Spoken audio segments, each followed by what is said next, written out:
Hi everyone, drama Duniyapur की episode 11 के promo में आप देखेंगे कि जब से शामिर अना से मिला है उसे अना से मोहब्बत हो गई है और वो उसे देखने के लिए रात के वक्त अना के घर चला जाता है। और जब वो अना के कमरे में पहुंचता है तो अना एकदम उसे देखकर घबरा जाती है, लेकिन शामिर उससे मजाक करता है और कहता है कि यकीन कर लो कि मैं ही हूँ, तुम्हारा ख्वाब नहीं है। लेकिन अना को गुस्सा आता है और वो बंदूक लेकर उसके ऊपर तान लेती है और कहती है कि तुम मौत के बहुत करीब खड़े हो। शामिर कहता है कि इतनी खूबसूरत मौत कौन कमबख्त मरना नहीं चाहेगा। दूसरी तरफ नौरेज़ आदम भी जेल से रिहा हो जाता है और उसका पुरतपाक इस्तकबाल किया जाता है।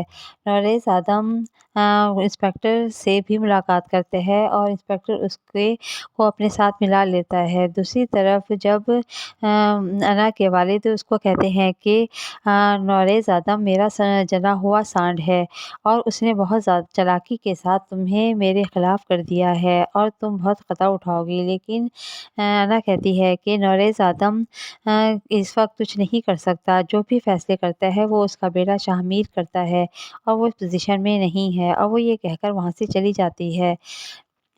नौरेज़ आदम के पास ज़बरदस्त कसाई का बेटा और आदमी आते हैं और वो कहते हैं कि जब तक नवाब की बेटी का कत्ल नहीं होगा हम सुकून से नहीं बैठेंगे, और जब हम और तभी हमारा इंसाफ भी पूरा होगा। नौरेज़ आदम कहता है कि तुम जाओ, तुम्हारा काम हो जाएगा, और वो अपने बेटे शामिर को कहता है कि तुम नवाब की बेटी को मरवा दो। लेकिन शामिर उसकी बात नहीं सुनता और कहता है कि आपने क्या कहा, मैंने सुना नहीं।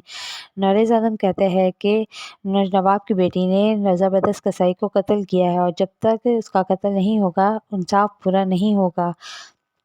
लेकिन शामिर ये करने के लिए तैयार नहीं है और वो अपने बाप की बात नहीं मानता। लेकिन नौरेज़ आदम को भी गुस्सा आता है और वो कहता है कि मैं अभी ज़िंदा हूँ और इस घर के तमाम फैसले मैं ही करता हूँ और मेरे मेरे मेरा ही फैसला माना जाएगा। लेकिन शामिर ऐसा कुछ नहीं करने वाला, क्योंकि वो वैसे ही अना से बहुत मोहब्बत करता है। अब देखते हैं कि एपिसोड 11 में क्या होने वाला है। क्या नौरेज़ आदम अपने बेटे के खिलाफ जाएगा या वो शामिर अना को मार